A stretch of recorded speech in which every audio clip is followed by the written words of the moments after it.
Hello, everybody. We're back. Larry and Al, Search for Truth, and number 23. It's been a great day. We've putting on some good topics. So I'm going to start off with a quote from Muhammad Ali. Okay. Friendship is the hardest thing in the world to explain. It's not something you learn in school, but if you haven't learned the meaning of friendship, you really haven't learned anything. Yeah. So what do you think about that? Well, as far as our relationship is concerned. Well, think about this, Larry. Okay, you sitting on my front porch, right? Mm-hmm. You smoking my cigar, right? Mm-hmm. And we having a good time. Right. Okay. Right. You brought me a cherry Coke. You know I like cherry Coke. You brought me a cherry Coke, right? Right. Okay. And I know you like a little smooth cigar. Yeah. And think about this. How far did you drive to get here? Hours. Okay. But you enjoy the front porch, right. And this is where you prefer to do the podcast. Mm-hmm. And I like that, okay? Mm-hmm. Because it's relaxing, and you wouldn't do it if we didn't have a friendly relationship, okay? And the thing that's important, I don't have to be inside your house. You don't have to be inside my house for us to be friends. Right. Okay, if you know, how many times do we talk during the week? Oh, we talk 2 or 3 times a week. Yeah. Okay, just cutting it up. How you doing? Mm-hmm. What's going on in your world and everything? And you know, just how's things shaking? How the grandkids or what you got going on at the house? Because you know you know those are basic concerns. Mm-hmm. Okay, you know, and just each other's well-being. Right. Well, you know, like you said, we go back a number of years here doing these kind of get-togethers here where we're documenting information, right. And you know, today we've talked a lot about a lot of different things, but the friendship, the relationship. Mm-hmm. But one of the important things, because we talked about history and how some families have a real good understanding and a documentation of their family history and others don't. But what I feel is that when it's all said and done, these podcasts are an archive of your life, right. That a lot of people are learning as they watch that they didn't know. And I think it's gonna be a nice catalyst for a long time. Your daughters in particular, and then other important people in your life to know some things about you that they didn't know. Yeah. You know, and Elijah does mention sometimes about he didn't know that. You know, he didn't know that, and now he does. So that's, to me, is what's important. And your friendship and you being a friend is something that I feel I'm glad I could be a part of it. You know? Well, the thing that in terms of friendship, I have a variety of friends like George and Barb. We would go to eat. Since 2010.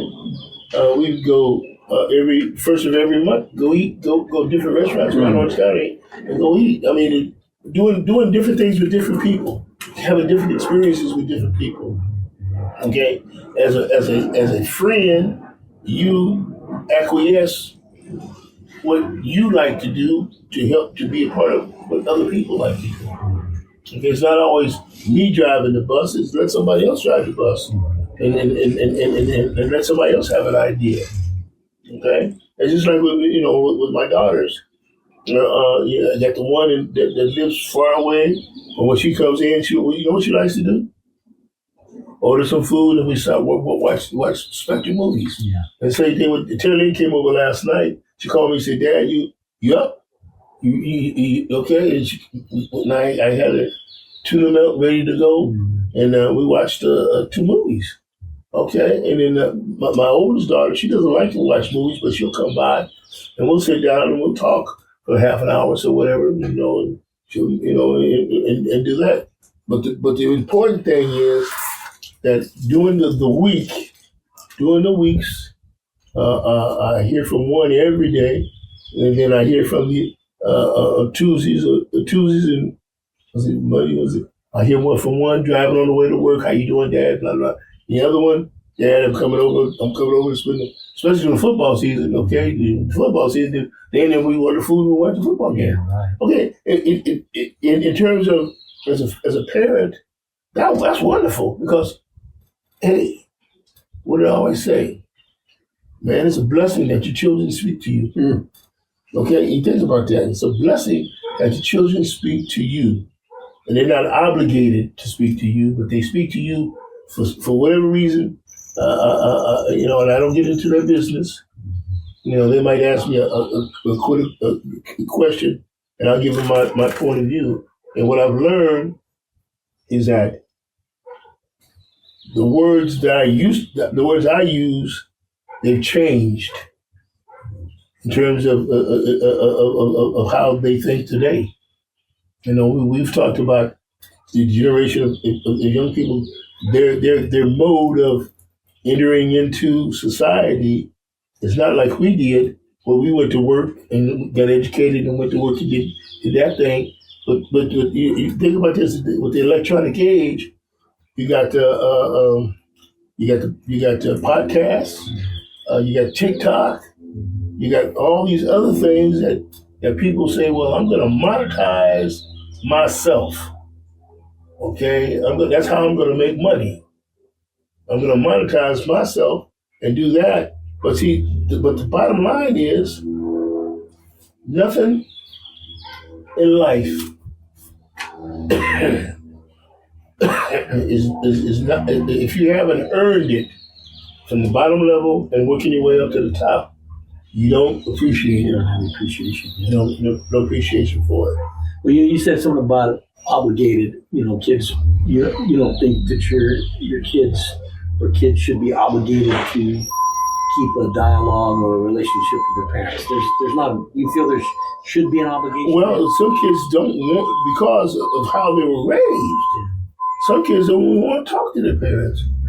Okay, because think about how many of these young folks today, before they even get to be 21 years old, are already grown. There's no barriers. Nobody's telling them, no, you can't do that. All they hear is they go in and do whatever they want to do. But you, as well as I know, that there's always consequences to your decision making. Okay, who were you had boundaries when you was growing up, a young adult, and you made decisions based on what your knowledge was and what direction you was going. Mm-hmm. Okay, you knew that you had to have a job. You knew that you had to put a roof over your head. You had to put a roof over your head. You was living with your parents. Mm-hmm. See, I've been since I went into the military. I was 20 years old. Yeah, I was 20 years old, and ever since I've been 20 years old, I put my own roof over my head. Right. I supplied my own food. I supplied my own transportation, and now I'm 80 years old. So that means I've been doing that for 60 years. Right. Okay, I didn't call my parents and say, "Give me some. Can you give me some money?" Mm-hmm. Because they were out there living their life, right, doing their thing. Mm-hmm. Okay, that's by me being an only child. I didn't have a brother. I didn't have any. All the uncles that I had, they all had their own families. You see what I'm saying? Mm-hmm. They had no responsibility for me. Okay. Well, I think that's one of the things as a parent, with your adult children, is that you have to give them that freedom, if you will, or that make them independent. But as you're making them independent, you have parameters to guide them down the road. Yeah, but I'm saying too, I don't think that I feel like they owe me anything. No. My kids don't owe me nothing. Mm-hmm. Okay, the only thing they owe me is just a little bit of the respect that they give me when they think about me. Mm-hmm. And it's just like my youngest daughter. Okay, when she was almost 17 years old, she said, "Dad, I don't have a job. I'm almost 17 years old. Mm-hmm. My kid and Terry had a job when they were 16. Mm-hmm. I didn't have a job." Mm-hmm. Now think about this. They didn't have to have jobs. Mm-hmm. You got what I'm saying? but they said, you know, I'm going to get a job because I want to get a car. I want to do this. I want to do that. They want to earn their own money. Okay. But do you have a kid that's 16 years old today saying, I want to go out and go to work and get me a car so I can go buy me a car? Well, you know, there may be some, and I do see some, but there's a lot that don't. Okay. Now, what about your son? Yeah, I mean, we were talking about that. My wife and I were talking about that the other day about both our kids. You know, they were working. They started when they were about 13 or 14. They were refereeing. Yeah. Scorekeeping for the basketball, okay. And then they got jobs at the pizza place. There you go. My daughter ran Cold Stone ice cream place. You know, when she was still a high school senior, she was a manager. You know, 18 years old, and she would So they did that, and it wasn't necessarily to buy a car. It was more a process. Yeah, a process. How you access the environment. Okay, when you go get the real job, you say, I have some experience. I have worked. See, the people don't realize what the interviewing process is. What does the interviewing process do? The interviewing process, they want to know two things. Did you graduate from high school? That means that you went to school on a regular basis. Okay, this is what we used to talk to our kids about, remember? Okay, that's important. And they say, well, why is our attendance so important? Well, because your employer, he's making a decision that are you going to be here every day? Or are you only going to be here 2 days a week? Because if you're here every day, then he makes money. But if you're only here 2 days a week, he loses money. Okay, that's why you get fired. Yeah. Okay. Right. Okay. The hidden thing about the employment thing. A lot of kids today think that I don't know. I don't have the skills for this job. No, people will train you to do the job if you are a reliable person. And you show up. You show up. Okay. Right. Okay. These are the things that kids don't learn, okay, no more.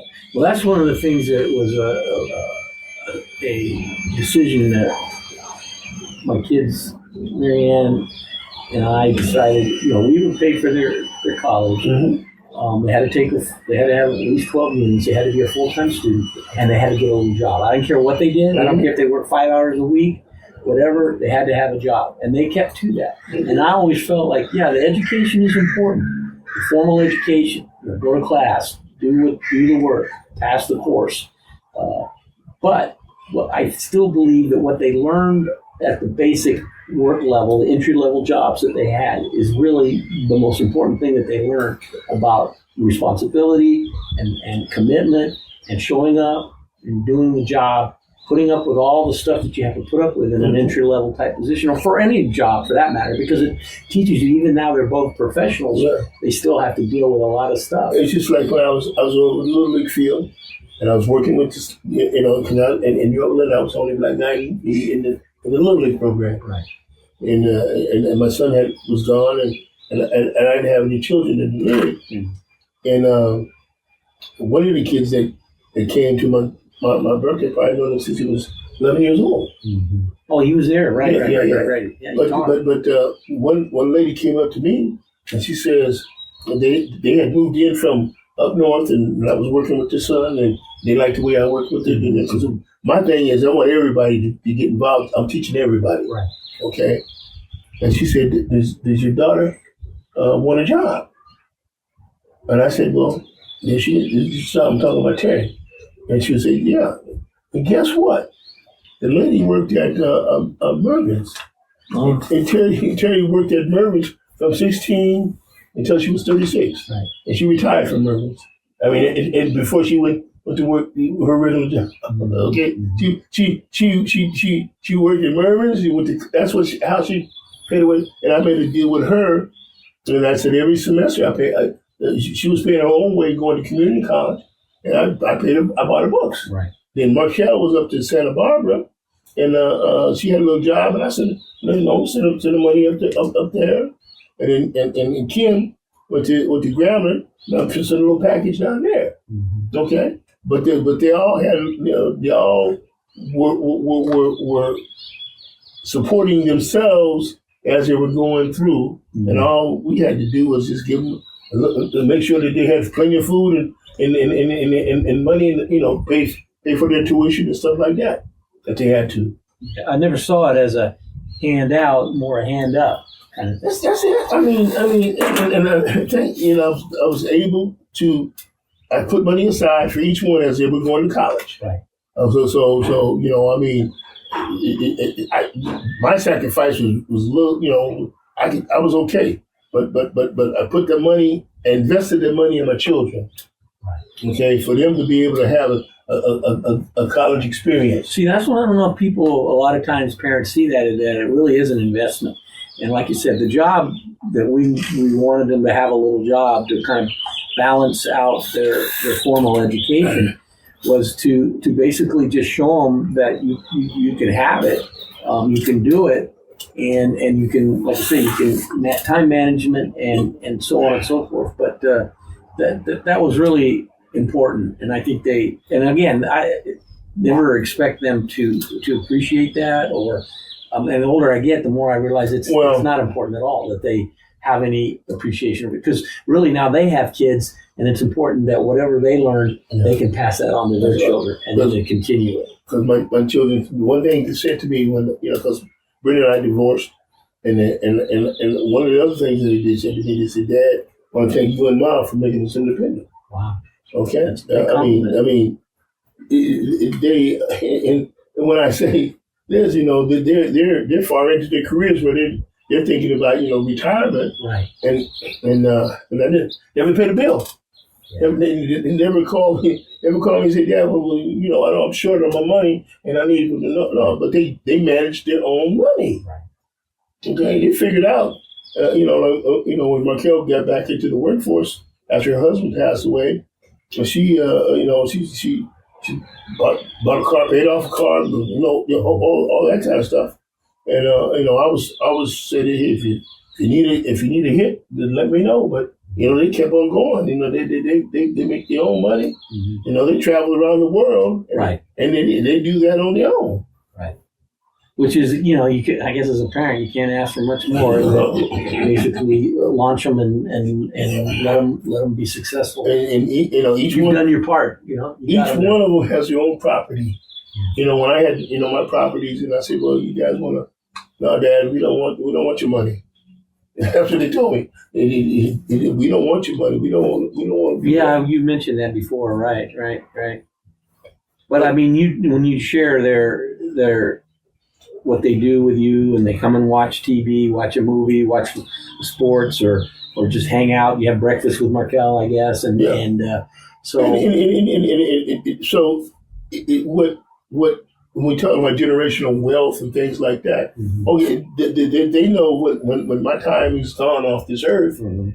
They know exactly what they need to do. It's all set up in the trust fund, the living trust, mm-hmm. And all they have to do is supply the death certificate, and they take over the money. They execute it, yeah. And then they know that one of the things I've always done is that no matter what, Christmas, when I used to buy Christmas presents, I always made sure that I bought the same one for each one as a dress, and each one had the same dress, each the same dress. Or if I was buying jewelry, each one had earrings, the same, so that they know that everybody's being thought of. They would ask me, equally loved. They would ask me, "Well, who's your favorite?" And I say, "My favorite?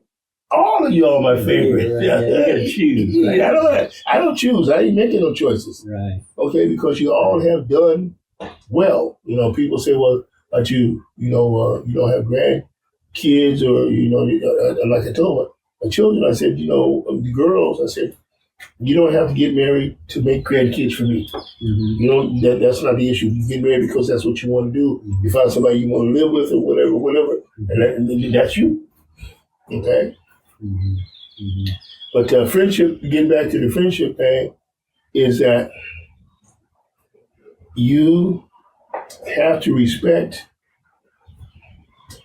people, okay? And I don't think that our relationship as you and I, as being friends for all this time, I think we have equal say in what we do and how we go about doing it, and we share situations. Okay, and that's the important thing. Well, you talked about the history, and all said and done, we have a long history, professionally, and now more as friends, longtime friends, and like you said, we worked with a lot of different people, and those people have gone on their way. Okay, think about all the people that I work with. How many people you think sit on my front porch? I don't know if they're too You, many. you understand what I'm saying? Yeah. I have a choice. I don't invite fools to my house. Yeah. Okay? Yeah. Okay? Yeah. I don't invite fools to my house. Right. Okay? Right. And so that's about being friends, okay? Because like you said, everybody said they knew Al Steele, but they didn't know Al Steele. No. Mm-mm. No. And that's what they took for granted. Well, I have one more quote here today. Charles Lamb. So it goes like this: "'Tis the privilege of friendship to talk nonsense and to have the nonsense respected." And I think a lot of times, we may talk nonsense, but at least we respect the fact that we have that. But I talk a lot of nonsense. Well, we all do. That's part of it. But it's a privilege of getting older, I guess. Yes. They talk about privileges. But the important thing that I'm proud about, what I talk about, and what we share is truth. Okay, I don't say things that can't be proven. Mm-hmm. Okay, Mm-hmm. I don't just say throw stuff out there, and I'll give you the proof of what I'm saying. Mm-hmm. Okay, I don't need to lie to nobody. Mm-hmm. Okay, but if things that come out of my mouth are the truth. Right. Okay, and not so much that I see it, but I've lived it as well as seen it. Mm-hmm. And so, and this is these are the things that you and I we talk about when we say search for truth. Mm-hmm. These are our truths. Right.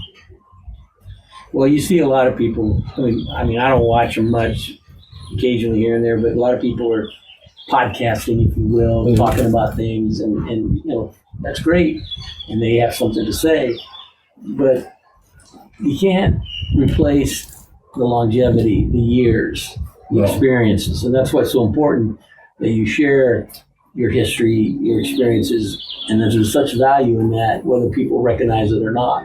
And like I say, maybe in our culture, our society, the elderly or the older folks are kind of pushed to the side, and they're not relevant anymore, and they're not necessarily respected, if you will. Or I don't know if that's pretty extreme, but Well, when I was coming up, elders were revered and respected, but you got to remember their truth was a narrow vision of life. And I make this comment: the old Negro. And the old Negro was do as I say do. Don't go over there. Don't go over there. This is tried and true. mm-hmm. Okay, but as time has gone along, that no longer works anymore. Mm-hmm. Okay, and just think about when a generation of my children, the thing that was the one education, A lot of times these young folks today, they're not motivated to get an education. They're motivated to become entrepreneurs, doing these kind of things because that's the model that they see. Okay, they see guys on the TikTok or the thing, and they're monetizing themselves, but they don't realize how much effort and time that goes into monetizing yourself. Mm-hmm. Okay, when you're monetizing yourself, what is it that you're doing? Think about it. You're taking care of yourself. You're taking care of yourself, but if you don't have a product, or if you're if you're not something that people are interested in, you're not going to make any money. And you have, you know, I'm not saying that it's a bad thing, but what is the longevity? Okay, I had a job. I worked for 39 years. Okay, when I retired at 71, I had worked 45 years of employment.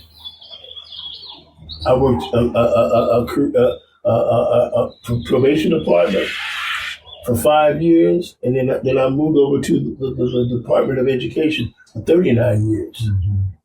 So that's what I'm talking about.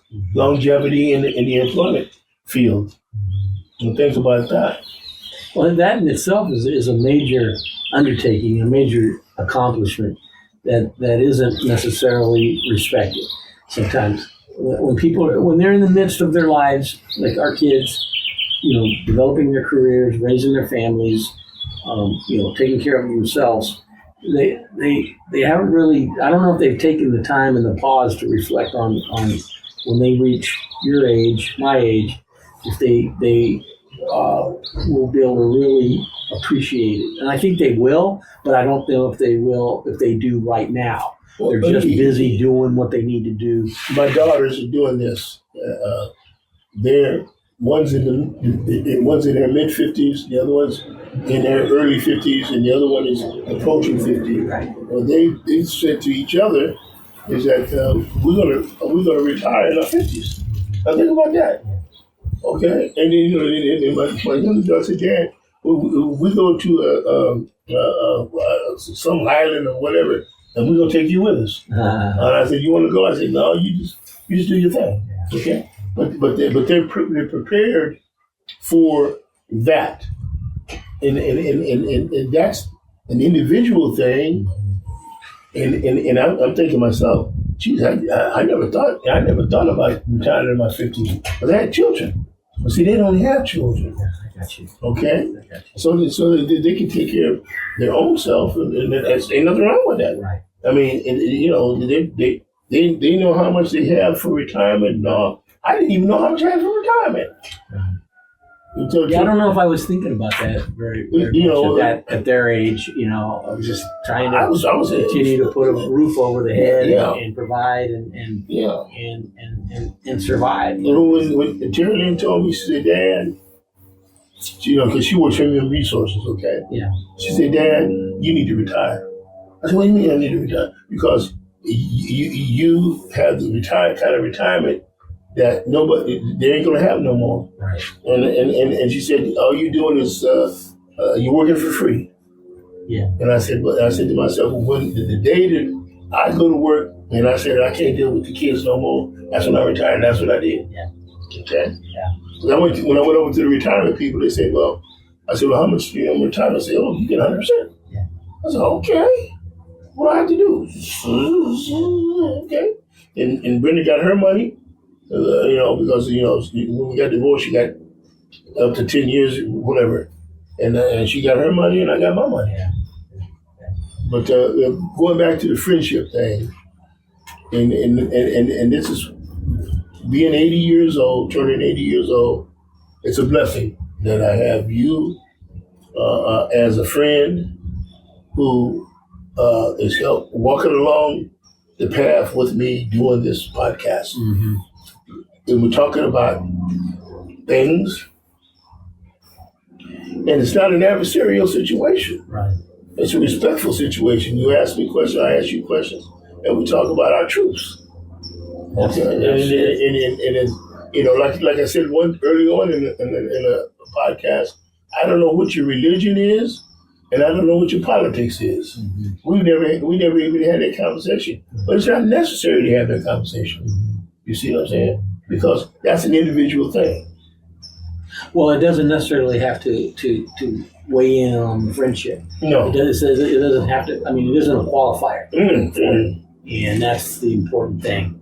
And I felt like these three podcasts were really good, a focus on friendship, and want to continue this I conversation. appreciate it, man. Yeah. So right on, man. Amen. Peace out. Peace Till out. next time. Yeah. Shout out to everybody. Yeah. Those of you that are out there listening, subscribe to our page so that you can get the notifications of when we're going to record again.